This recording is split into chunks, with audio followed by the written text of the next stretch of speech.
Good day. We are the Good Spirit School Division Literacy Coaches. I'm Andrea Nadiak, and this is Jan Niebergall and Susan Robertson, and we are here today to talk to you about the standardization process of the Fountas and Pinnell benchmark assessment system that you're about to embark on.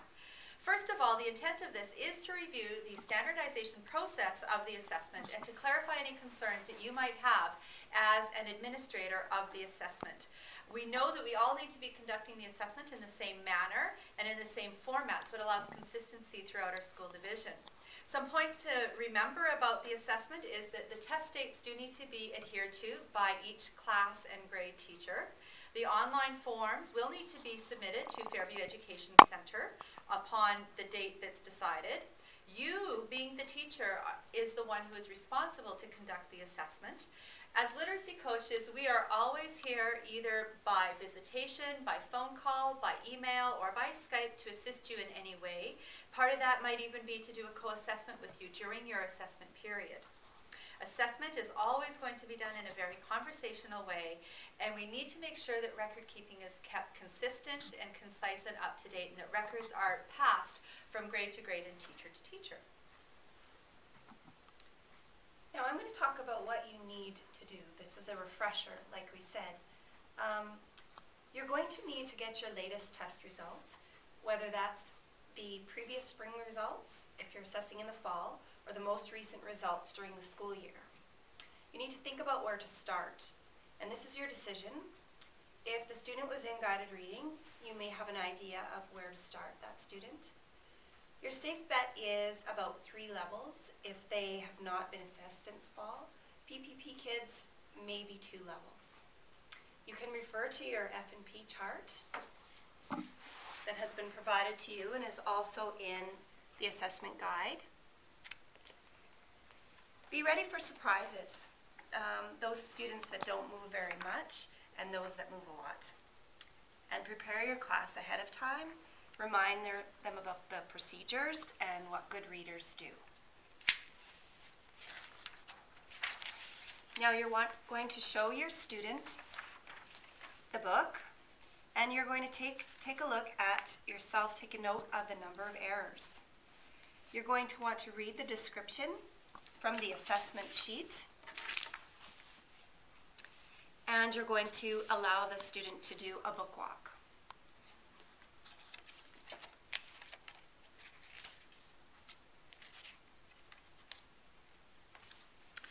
Now let's take a look at running records. This is the first part of the initial. When the child is reading, your job as the teacher is to, of course, to do the running record.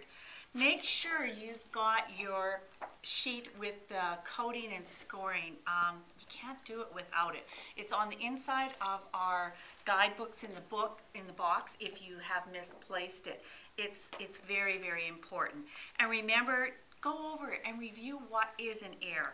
What actually do you mark as errors, and make sure you review too what self-corrections are, because when a child self-corrects, it's not considered an error.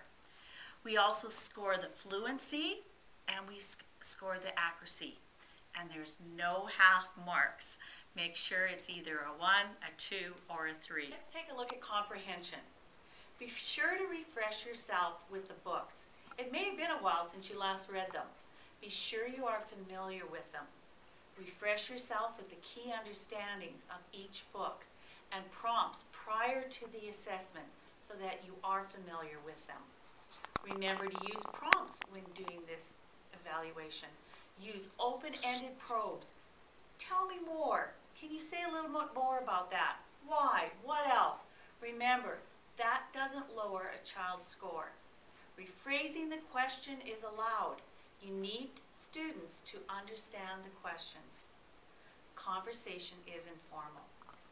Provide a lot of wait time for students to answer. Allow students to look back if they initiate it. If the student starts to reread the book again, stop them and invite them to tell me in your own words instead of having them read it. Words and phrases in square brackets do not count as errors or omissions in the first version, our blue and green kits.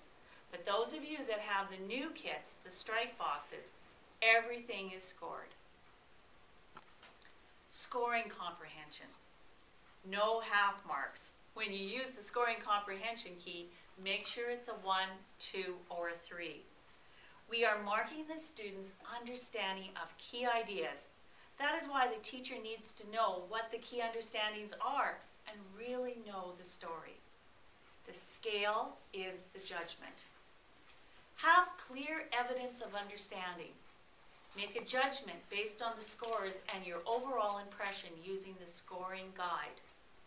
Additional points. If the student came up with one or more unique or valuable additional understandings, then go ahead and give them an additional point for comprehension.